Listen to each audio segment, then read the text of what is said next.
Let's look at this question. d dx of integral from 1 to x to the 4th secant t dt. All right, so copy down this question first. We want the derivative of this integral.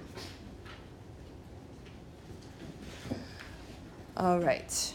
We know that the derivative of this integral is just that function itself with x. However, notice the limit. Is the bottom limit a constant? Yes. Yes. Okay, so that's good. Is the top limit a variable by itself? No, so then we cannot just say that it is secant x. Okay, so that doesn't work. The derivative now becomes secant x to the 4th because we just substitute in. However, that variable, because it is not an x, we have to do a chain rule. So we have to multiply by the derivative of this thing. So this becomes secant x to the 4th times 4x cubed.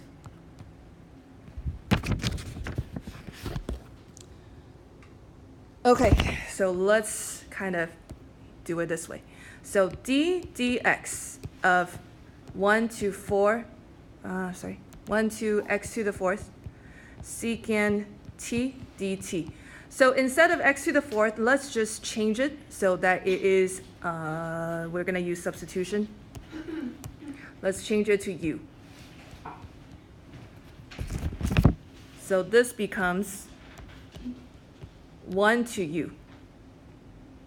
Secant t dt doesn't change, but we are taking the derivative of d du. So I am changing the limit so that it's now a nice variable, which I want. But remember, my final answer has to be x, d dx, not u. So I have to multiply by du over dx. Okay, because at the very end, I have to have a dx, not a du. Okay, so this becomes d du. So this part we know is just secant u. Du dx, well, u is just x to the 4th. So du dx is just 4x cubed, and we're just going to substitute that back in. So secant x to the 4th, and then times 4x cubed. Make sense? Okay, so again, if the limit, the upper limit is not a x or a t or a u or just a variable, if it has anything else, you have to do a chain rule. So we leave the outside, don't we do the outside for secant? Oh no, you are not taking derivative of the function. You're not taking derivative of this function. You are just substituting the upper limit in and taking the derivative of the upper limit. Okay, so yeah, that's a common mistake too, just thinking like, oh, I gotta take derivative of that function. No, not the function, but the limit. Okay, let's have you practice. Where is that second one? Okay, try this one. Okay, d dx. If you want to help yourself memorize this a little better, so derivative of the integral, if you kind of think of it, it just cancels. So then this just becomes the variable inside. Okay, so this becomes square root of x squared over square root of x to the 4th plus 1 times, because this is the limit is not just an x, we have to take derivative. So it's 1/2 x to the negative 1/2. All right, simplifying this whole thing, x over x squared plus 1 times 1 over 2 square root x. So simplifying that a little bit more, so square root x over 2 times x squared plus 1.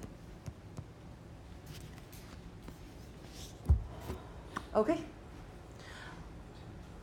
All right, so let's review what we learned today. We learned FTC Part 1.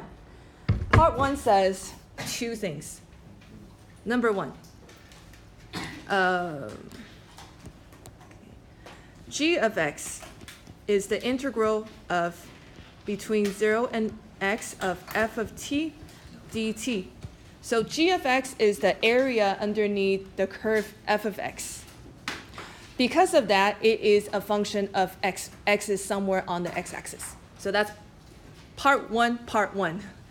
Part two is, if that is true, then g prime of x, the derivative, is f of x. Notice the variable change. It is not f of t, it is f of x. So we change the limit into the actual function. Okay, so this is FTC part one.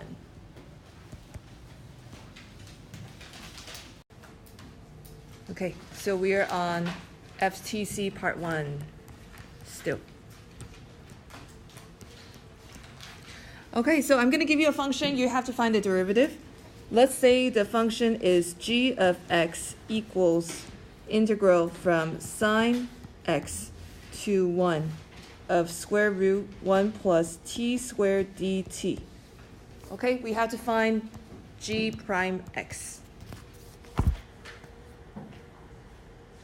Okay, recall that if you want to take the derivative of this integral, we're just trying to figure out, first the g of x is just the area underneath this function. And then when we take the derivative, we said according to part one, it's just f of x. Notice it's f of x, not t, f of x. So basically it is the function itself, just replace it with x. However, if you look at that integral, the limit is not 1 to x or 2 to x or something to x, right? What is the limit on that right-hand side, on the integral? From where to where? From sine x to 1, right? So it's from a variable to 1. So what do we have to do to switch the direction so that it is from a number to a variable? Times by -1. Times by -1, or basically once we switch the order, the sign switches. So negative, and then 1 to sine square root of 1 plus t squared dt. Right, so we have to make sure that the bottom limit is a number and not a variable. If it is a variable, we have to switch it. Next, according to this theorem, we just plug in sine x. Right, so we just plug it in, but it would be great if that were not a sine x, it would just an x. If it's a sine x, what do we have to do? Take the derivative and then apply chain rule, right? So go ahead and figure out what is g prime of x. So let's take a look. Because the limit is not just x, it is sine x. So what we need to do is, first of all, just plug in sine x as t. And then we need to take the derivative of sine, which is cosine. So this is the derivative of that integral. So far, so good? Okay, let me see if I can give you another one.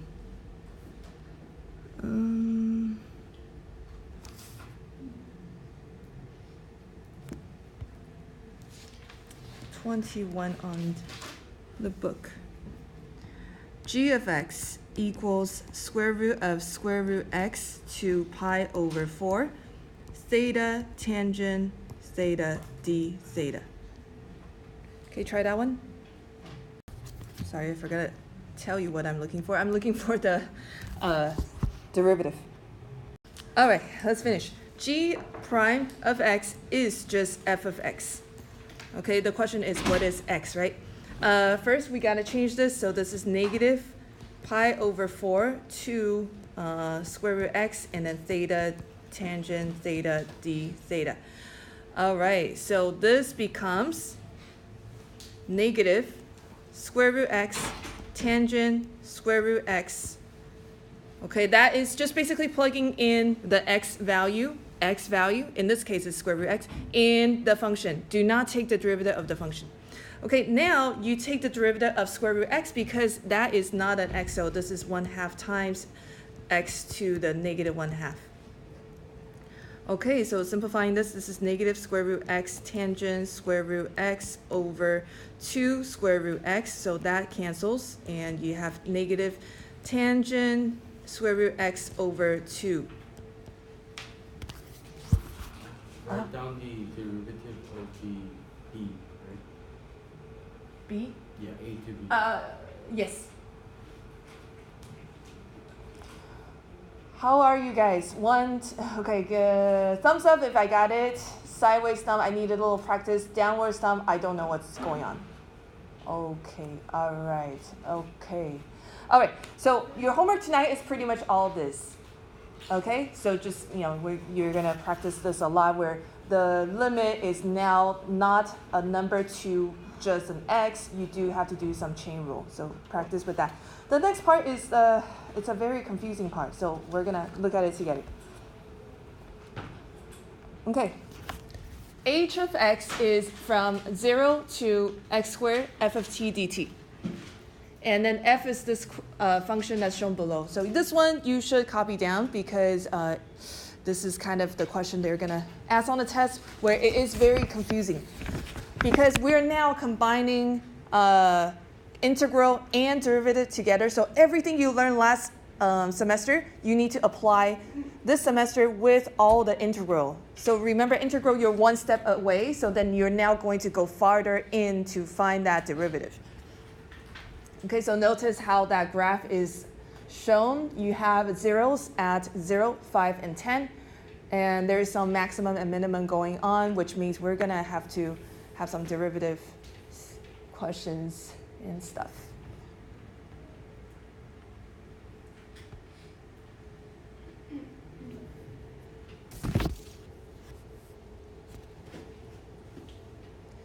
Okay, so copy down that integral, copy down just that graph. I'm going to show you what the question is.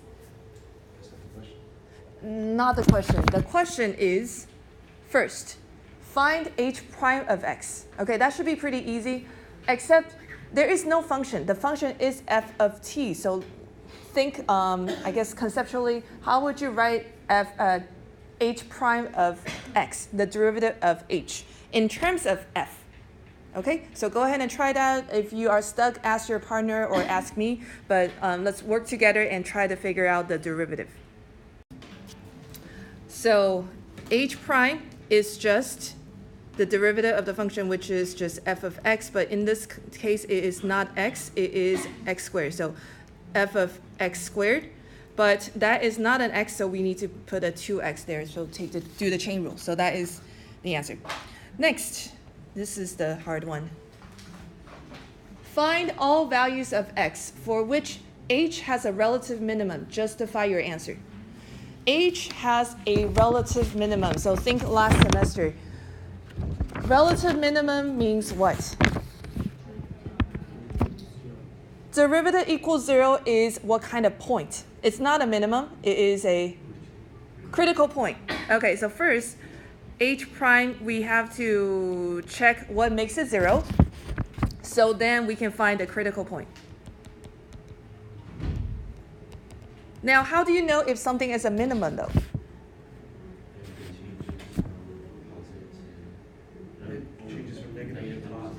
Yeah, so basically this sign changes from negative to positive.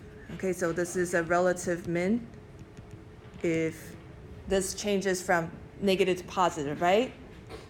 Okay, so this is a tricky part. Well, how do you figure out where is h prime? Where's h prime on this graph? Do you have to make one? That's the question. Well, let's take a look. H prime. So basically, the first thing to find relative minimum is we need to make this equal to 0, right? Well, what's h prime? You just found it in part A.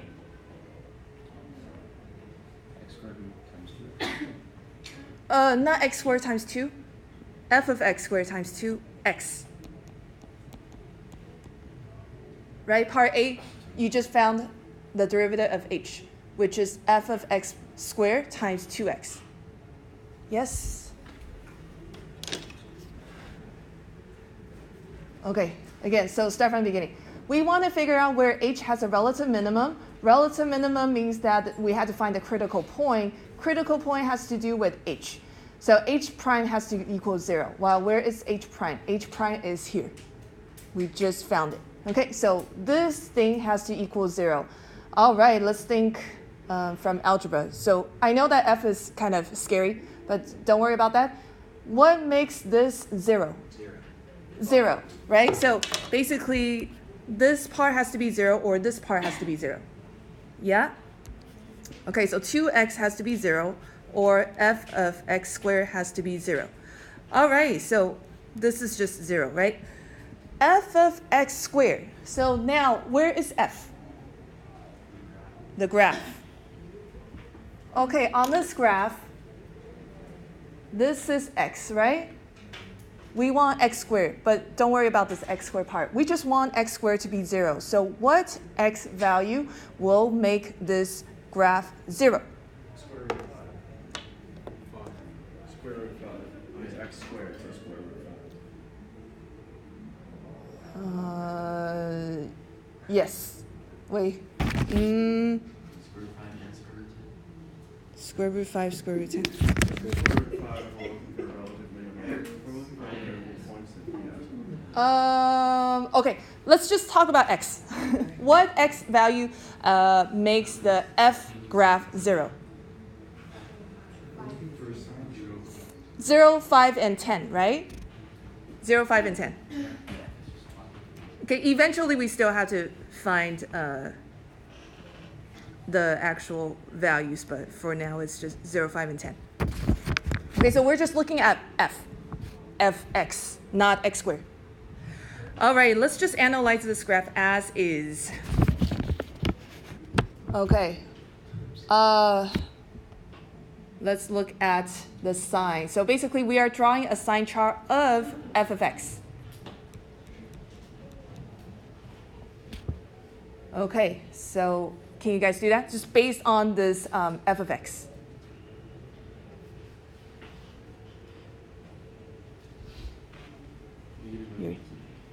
Yeah, negative and positive. So the question is, where is the relative minimum? So draw your.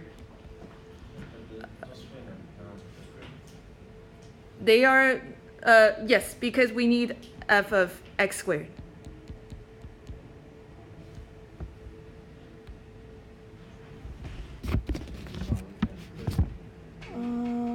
Am I doing this wrong? Let me double check.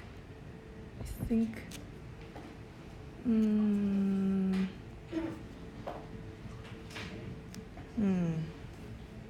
Wait a minute.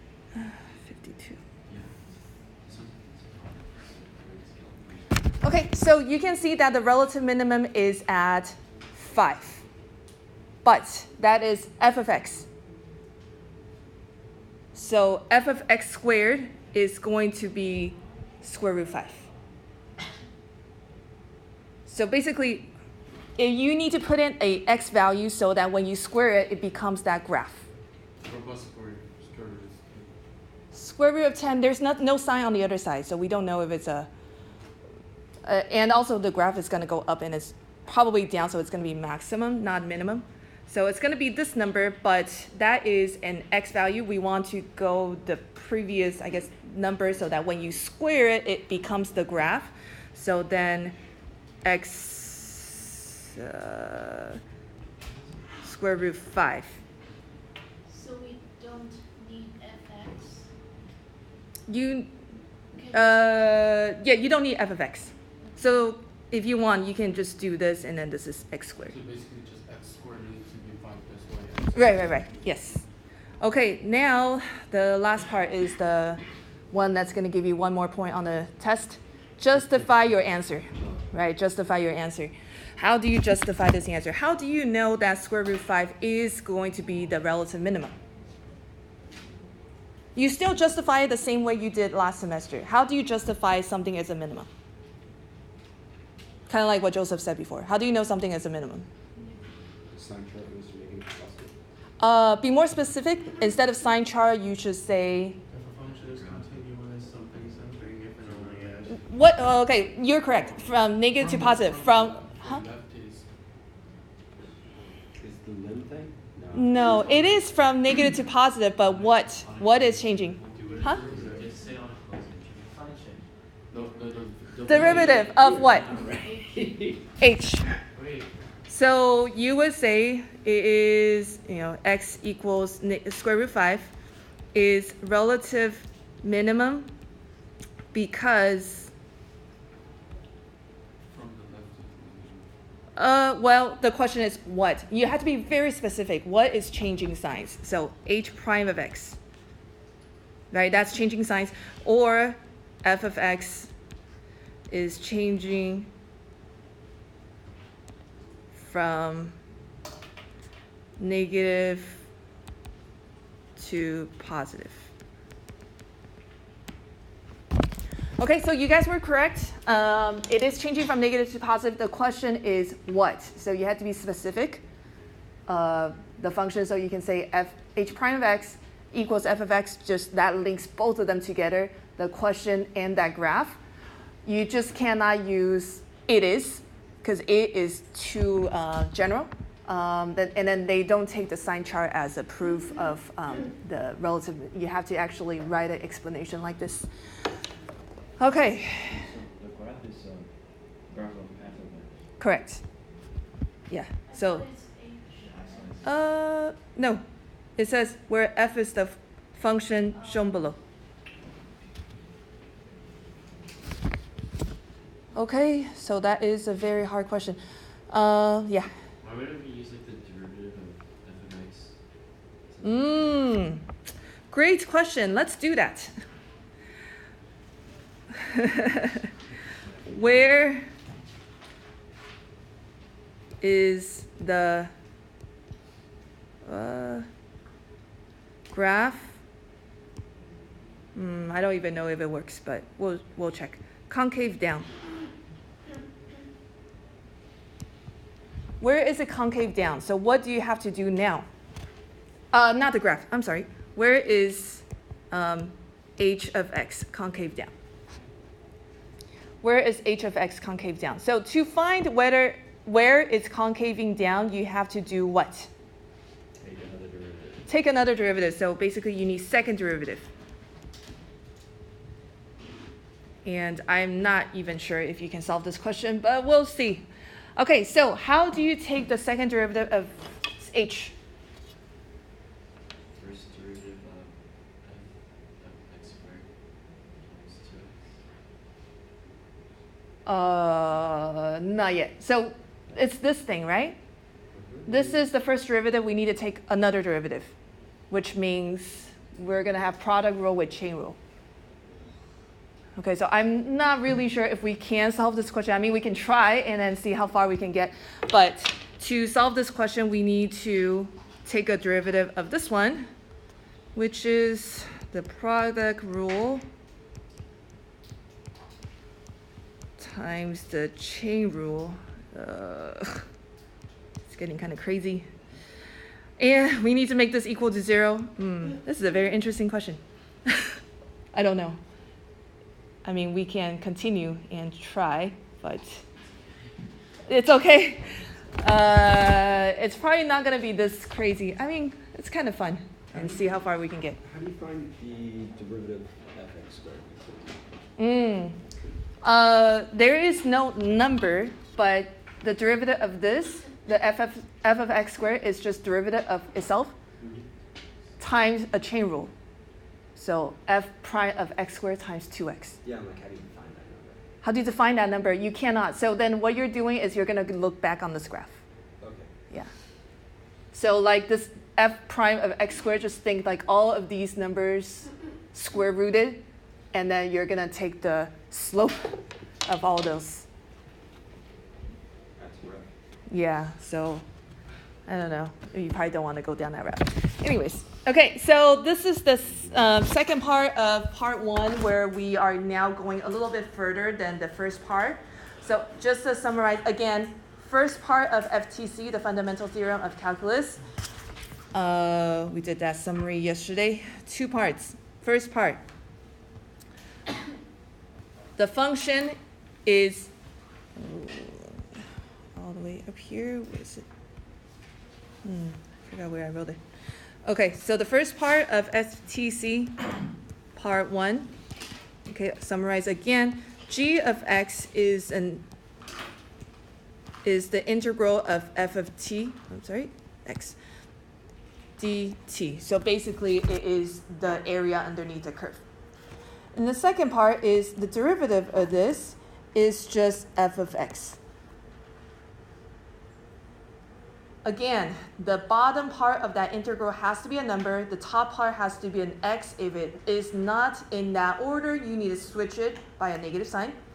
If the top is not just an x, you need to do chain rule. Okay? All right, so that is what we did today. Any questions at all? Okay.